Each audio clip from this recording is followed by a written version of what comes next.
Dusty Porcupine Adventures joined Vastrap 4x4 on a day out where everyone tested their skills and pushed their vehicles to the limits in the sand dunes of Witsand in the Western Cape.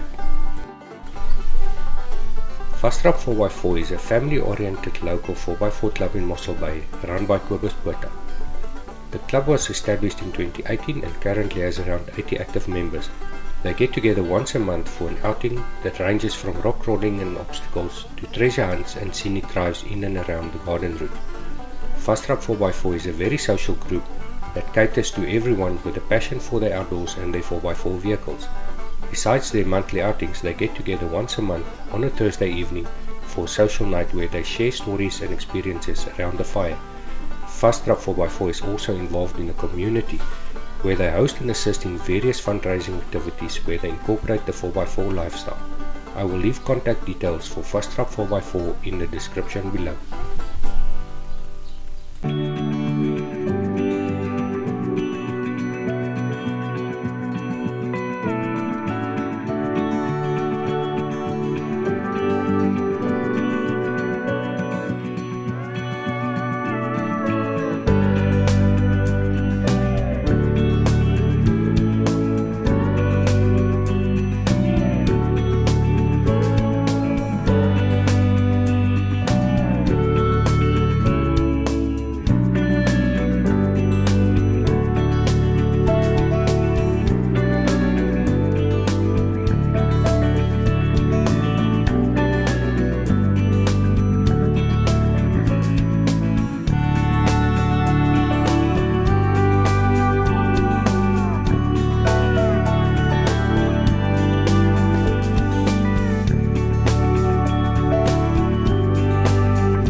Kobus got all the drivers together for drivers briefing where he went over some safety rules for the day and shared a few tips and secrets, but not all of them.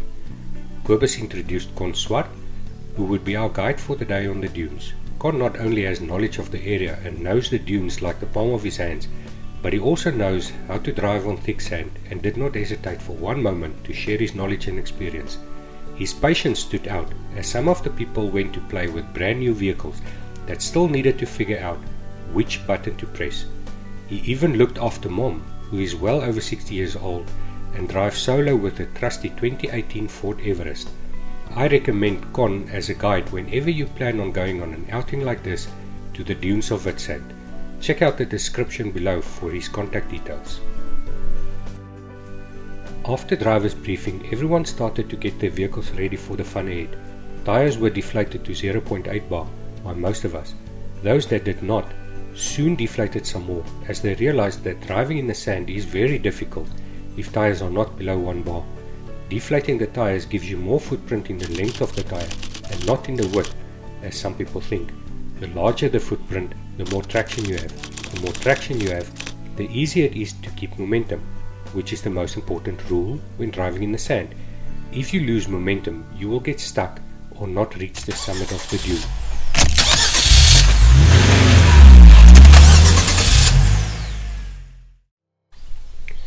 In the blink of an eye, the fun started, and everyone made their way up the first set of dunes. Some reached the top easily, while others went back to the drawing board and made sure they covered the basics by deflating their tires some more and keeping momentum. With the sound of thundering engines, everyone soon felt more comfortable, which made every obstacle look like a small challenge rather than a steep sandy dune.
have a look at the sand to determine what you will be dealing with. Different types of sand need different preparation and requires different driving techniques. Moist sand is more dense than dry sand and is generally easier to drive in, but it may hide wet spots. Fine sand, like what you might encounter on a salt pan, might hide soft and deep mud.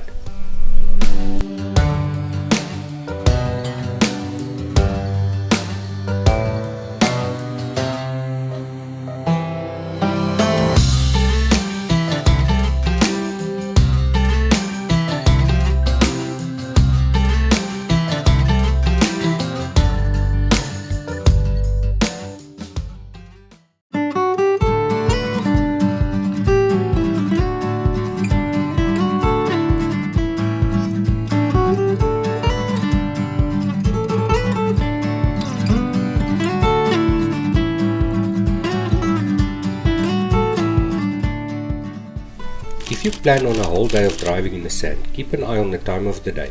As the day gets hotter, the air in the tires will expand and your tire pressure will increase. The sand will also get less dense and more loose the warmer it gets. Check your tire pressure regularly and adjust as required. A nice piece of equipment to have is some form of a tire pressure monitoring system that will give you a real-time reading of the tire pressures on all your wheels. I have the Steelmate external tire pressure monitor fitted and they work really well. The sensors replace the standard valve caps and send a signal to the portable monitor that you secure on the dash of your vehicle with a sticky rubber mat that is supplied with the unit. Steelmate also has an internal unit where the sensors are on the inside of your tires.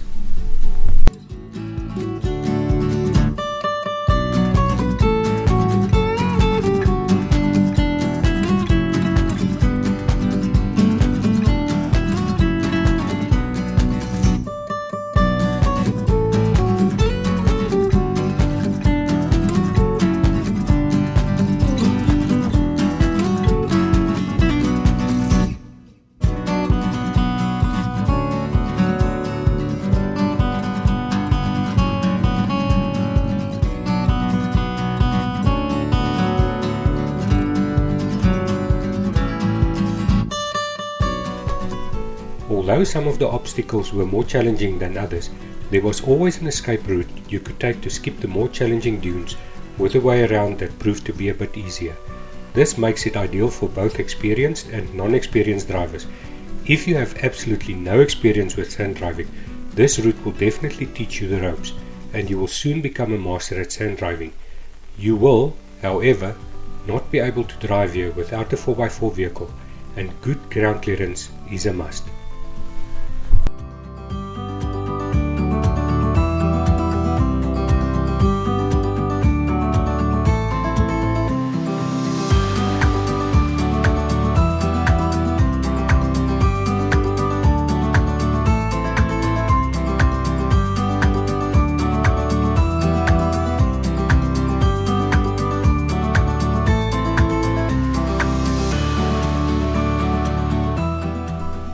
For a lot of us, it was our first time driving in these conditions and we had so much to learn, but we soon got the hang of it. We soon realized that momentum is the key and a good speed build-up will most probably get you to the top. Sometimes it took us a turn or two just to get the right combination of slow enough not to damage your vehicle and fast enough to make it to the top.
Choosing the correct gear will be the difference between getting stuck and driving through the obstacle. Aim high, take off in second or third gear. You don't want to change gears halfway in the obstacle. This will cause you to lose momentum. You will most probably not reach the end. The key here is to know your vehicle and select a gear that will ensure you have enough momentum for the obstacle. You don't want to be in a very low gear that will create wheel spin, or a high gear that will make you change gears. The obstacle will most probably determine whether you select 4 high or 4 low. 4 high will most of the time be just fine for a long, thick sand road, where 4 low might just work better on a steep incline.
Driving downhill might be a challenge.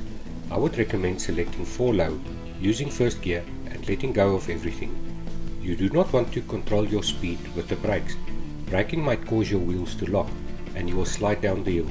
The moment your wheels lock, you have no control over the speed and direction your vehicle will go.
Keep as far as possible in the tracks of the vehicle in front of you, or those tracks that have been there for a while. The sand is compacted more, which makes driving easier. Do not drive off the tracks through the bushes and try to create a new route. You will only end up damaging the environment.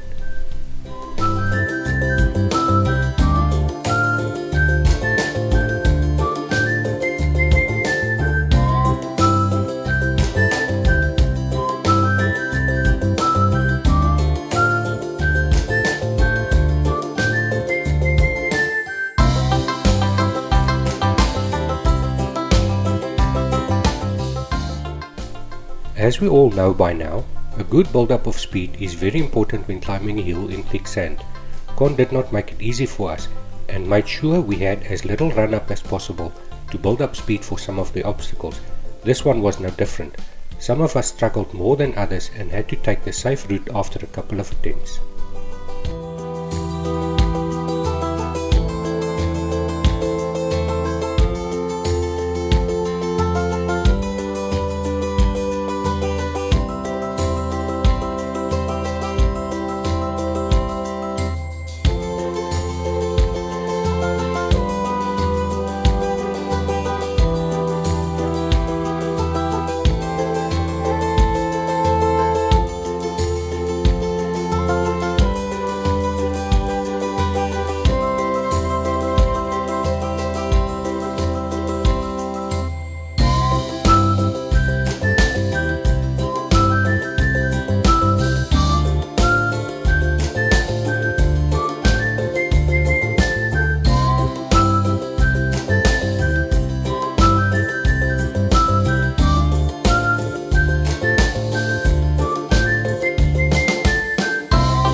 Don't fight the steering wheel, and always be aware of the direction your wheels are facing.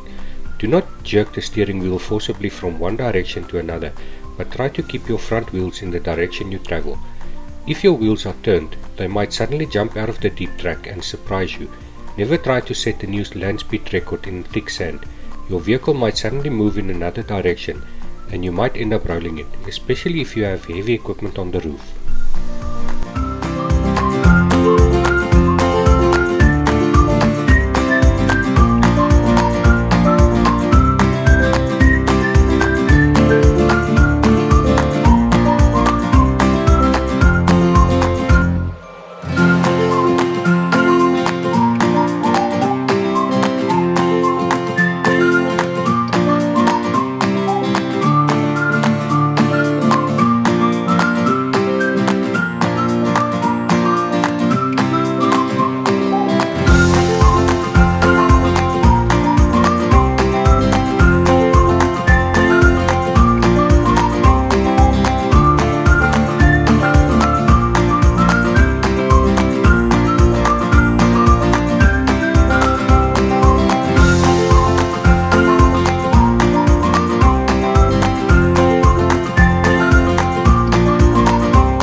You need momentum to drive in thick sand, so try not to stop. If you do need to stop, don't apply the brakes. Instead, Let your vehicle slow down and stop by itself. Applying the brakes will leave a small sand wall in front of your tires. When you take off again, you will first need to climb this little hill that you have created. When you do take off again, first backtrack for a meter or two until your front wheels have gone over the little hill your rear wheels created. This will level out the driving surface, and moving forward will be a lot easier. If possible, always try to come to a standstill on a bit of a slope. Gravity will then be in your favor when taking off again.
If you do get stuck, do not make your wheels spin.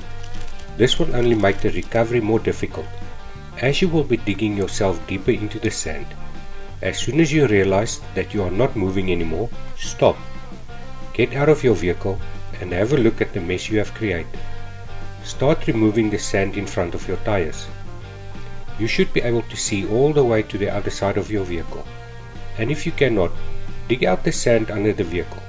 If available, place sand tracks, car mats or even branches under and in front of your tires to help with the initial traction.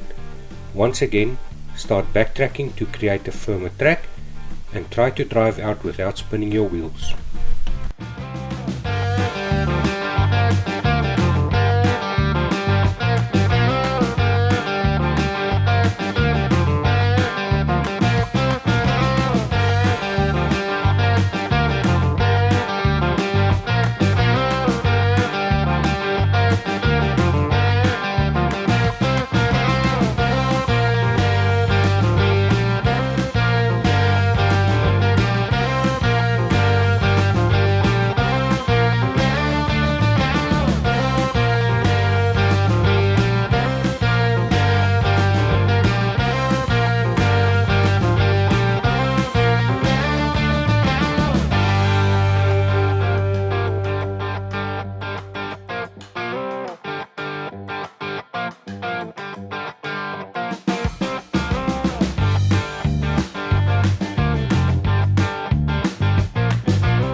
When driving up a steep hill, go straight up. The same goes for going down. Never get sideways across a sand slope. This might cause your vehicle to roll over. If you do not make it to the top, do not attempt to turn around, but let your vehicle gently roll back until you reach level ground again.